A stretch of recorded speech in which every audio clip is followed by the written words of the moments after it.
Agora, o interessante é que quando o diabo diz isso, a maioria de nós pensa apenas em poderes políticos imediatos, mas na realidade, a gente está falando, quando o diabo está dentro dessa equação, ele é que está dizendo: tudo isso eu te darei se prostrado me adorares. Quando a gente chega nesse ponto, a gente não está falando só de poder político imediato, a gente está falando do que está por trás do poder político. É interessante porque a Bíblia não fala muito disso, não fala.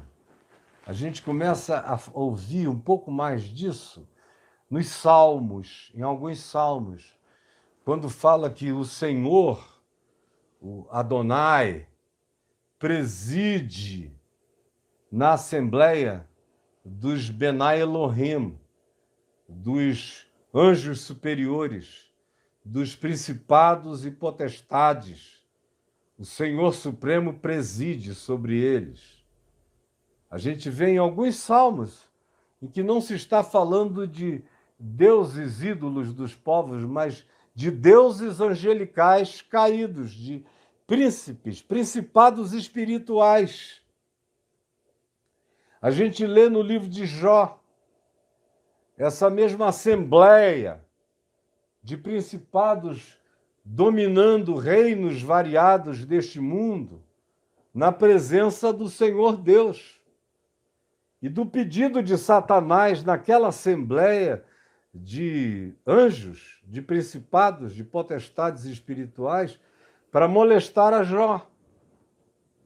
A gente começa a ver essa ideia de principados e potestades espirituais se desenvolver mais no exílio em Babilônia, onde a riqueza desses conhecimentos sobre os outros deuses eram bem maiores do que na expressão da compreensão imediata dos israelitas.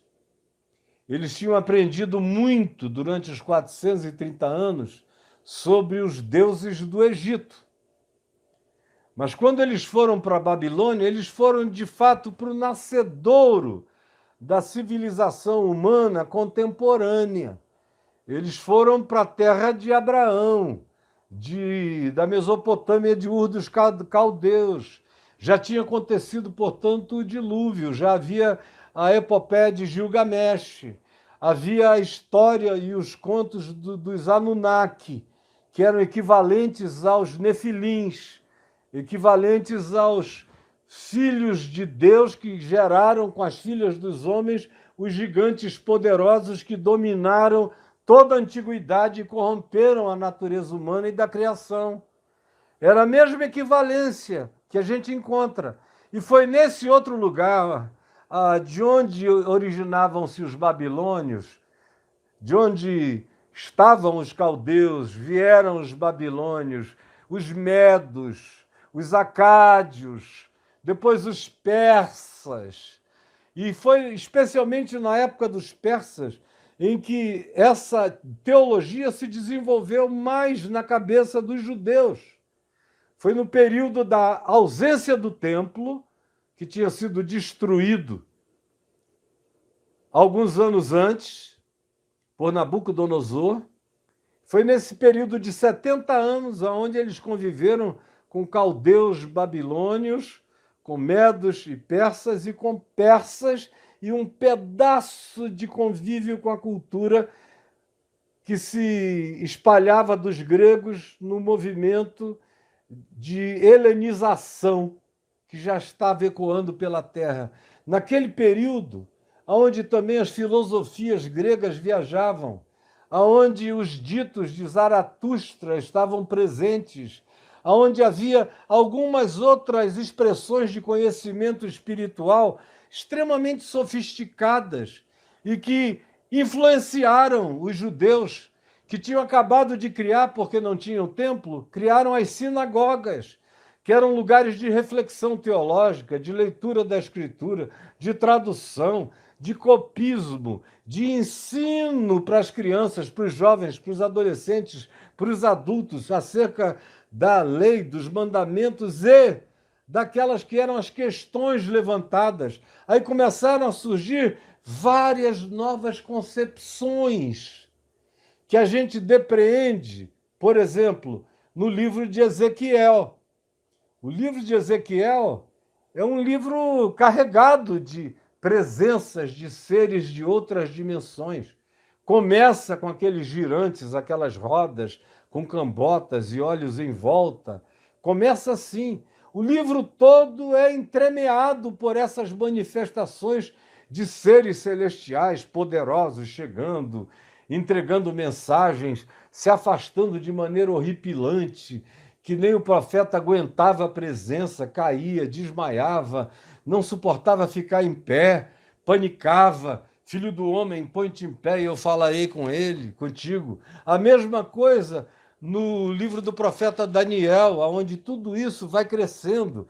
É lá que a gente ouve pela primeira vez a expressão, o termo vigilante, que é o mesmo que a gente encontra no livro de Enoque, que diz que os vigilantes é que desceram sobre o Monte Hermon, 300 deles, e fizeram um pacto de mesmo que aquilo destruísse a vida deles na presença de Deus eternamente, eles iriam possuir as mulheres filhas dos homens e iriam gerar eles próprios uma geração deles na terra, uma geração de dominadores deste mundo, em carne e sangue.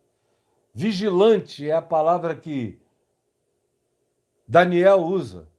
Ele fala do anjo Gabriel, fala do príncipe Miguel, que é um principado, diz que Miguel é o príncipe de Israel, principado de Israel. Mas ali mesmo em Daniel ele fala do príncipe da Grécia, ele fala do príncipe da Pérsia, que fez oposição nas regiões celestes a Miguel, a ponto de Gabriel ter demorado 21 dias. Você veja como não são coisas instantâneas. A gente está lidando com um mundo de criaturas que pode ser regulado também na perspectiva do espaço-tempo. É Gabriel que disse, por causa da luta celestial de Miguel sendo resistido pelo principado da Pérsia, eu demorei 21 dias para vir te dizer que a tua oração foi ouvida e que tu és um homem muito amado. É ali no livro de Daniel que ele diz, e eis que eu vi um vigilante voando no céu, trazendo uma palavra, levando uma mensagem. É naquele período que a vida, a leitura da Escritura, do Velho Testamento, vai se enchendo mais de anjos e de nomenclaturas, e de principados, e de potestades, e de tronos, e de soberanias, e de coisas e dimensões superiores, que até então não havia menção delas no passado. No passado só havia anjos do Senhor, ou o anjo do Senhor, que era o Cristo antes de Jesus, mas não havia essas designações que foram todas aprendidas no período do cativeiro. E depois dele, naqueles 400 anos entre Malaquias e a chegada da revelação de João Batista falando de Jesus, naquele período chamado intertestamental, é que muitas dessas coisas se desenvolveram na consciência espiritual dos grupos judeus os mais diferentes, especialmente dos que se dedicavam à meditação, como monges no deserto, e que foram os que mais se dedicaram à compreensão dessas múltiplas dimensões sobre nós. Então, voltando ao texto, quando a gente está falando aqui de que o diabo diz, eu te darei os reinos deste mundo, ele está dizendo, olha, todos os principados e potestades que estão sobre todos esses reinos e que darão todo o trabalho a todos aqueles que quiserem te servir ou andar contigo, esses todos estarão também sobre o teu domínio. Eu entrego tudo aquilo que se entregou a mim, eu entrego a ti, com uma condição: que tu reines em meu nome, que tu uses o teu nome para fazer a minha vontade no mundo, que tu uses as tuas terminologias, os teus ditos, aquilo que tu desejas que as pessoas creiam como fé, pode transformar em crenças sistematizadas, dá para o povo, desde que tu faças isso em teu nome, em obediência ao meu desejo, à minha intenção, ao meu objetivo, às minhas finalidades. E aí é que, nesse sentido, o cristianismo se tornou a expressão daquilo que Jesus negou-se a fazer. Jesus disse: somente ao Senhor teu Deus adorarás, e somente a Ele darás culto. Agora, nós usamos o nome de Jesus, usamos os batismos, a ceia, os sacramentos, falamos promessas de Deus, citamos a Bíblia. O diabo adora citar a Bíblia, como a gente viu anteontem e ontem. Adora. Aqui ele cita o Salmo 91, que é o mais poderoso salmo de proteção. Você veja onde ele chega, como ele se mistura com Deus, com a Bíblia, com a Escritura, com Jesus. Agora está aqui dizendo a Jesus: olha, põe a tua cara para fora. Pode usar teu próprio nome, mas desde que tu faças conforme a minha vontade. A glória é tua, mas a vontade cumprida é a minha. E eu tenho os meus objetivos, que a gente lê na carta, na epístola, no Evangelho de João, no capítulo 10, que esse ladrão, seja ele ladrão humano, ladrão espiritual, ladrão de qualquer natureza, vem sempre para matar, para roubar, para destruir. Então você que anda assim numa ingenuidade brutal, e eu sei que muita gente se entregou a isso no curso dos tempos e ultimamente também, na maior ingenuidade, na total ignorância, em absoluta manipulação que pode ser atribuída apenas aos crentes, não aos pastores. Os pastores sabiam o que estavam fazendo e de que poder eles estavam se alimentando. E quando usaram o nome de Jesus para manipular vocês, todos eles já estavam de quatro no ato, na presença do diabo, do príncipe deste mundo, do Deus deste século. Que essa palavra, que eu preciso terminar agora, porque eu já falei 1h20, entre no seu coração de algum modo, e que você fique sabendo de uma coisa: quando a gente resiste, guarde bem o que eu estou lhe dizendo, quando a gente resiste, olha como tudo termina. Com isto o deixou o diabo. A gente tem alívios, tem folgas.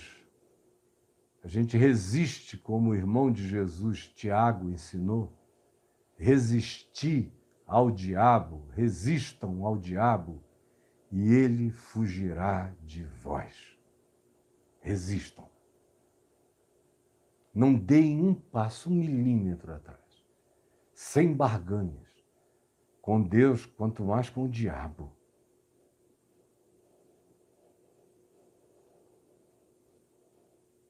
Com isto, o deixou o diabo. E eis que vieram anjos e o serviram. E eis que vieram anjos e o serviram.